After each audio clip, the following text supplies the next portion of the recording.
मैं आपको जो किस्सा बताने जा रहा हूँ वो इससे जरा हटके है। तो दोस्तों, एक रात मैं अपने गांव से मेरे मित्र अवधेश के साथ अंधेरी रात में खेत के रास्ते बस स्टैंड की तरफ जा रहा था। तो मेरे मित्र ने कहा, दोस्त थोड़ा जल्दी चलो, इस खेत से अगले 2 खेतों तक थोड़ी समस्या है। तो मैंने पूछा क्या बात है, तो उसने बार बार बात को टाल दिया।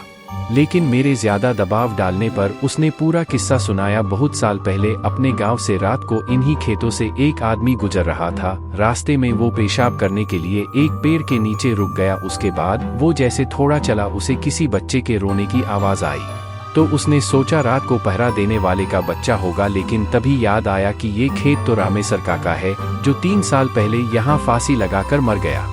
वह आदमी सहमे हुए कदमों से आगे बढ़ता रहा और उसके दिमाग में उन लोगों की बातें याद आई कि इस खेत से गुजरते वक्त रात को कभी पीछे मत मुड़ना, कोई रास्ता पूछे तो उसके आंखों और पाँव को मत देखना, कोई कितना भी बोले मत सुनना। ये सब बातें दिमाग में सोचने से उस आदमी की हालत बहुत बुरी हो गई और सोचने लगा कि उसने यहाँ आने से पहले ये सब क्यों नहीं सोचा।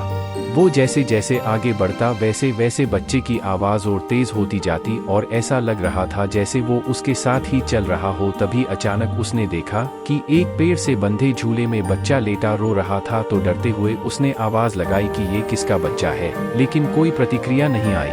तो डर के मारे आगे बढ़ गया, लेकिन बच्चे की किलकारी सुनकर उससे रहा नहीं गया और उसने पीछे मुड़कर देख लिया। तो उसने देखा वो बच्चा झूले में उसके पीछे पड़ा था। रहम के मारे उसने उस बच्चे को गोद में उठाकर भागने लगा। थोड़ी देर बाद वो बच्चा उसे भारी लगने लगा और देखकर चौंक गया कि उसके पैर लंबे होकर जमीन को छूने वाले थे। उसने घबराकर बच्चे को गोद से गिरा दिया। जैसे ही वो बच्चा गोद से गिरा तो बच्चा बड़े आदमी की तरह जोर से हंसकर बोला, तू आज तो बच गया, अगर मेरे पैर जमीन छू लेते तो तुझे आज यहाँ कोई नहीं बचा सकता, तेरी मौत तय थी।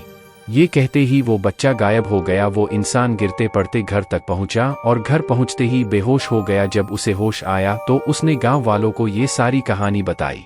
जैसे ही मैंने ये किस्सा सुना तो घबराहट के मारे बिना पीछे मुड़े ऐसा जोर से भागा और कभी उस प्रेत बाधित खेत से रात को नहीं गुजरा।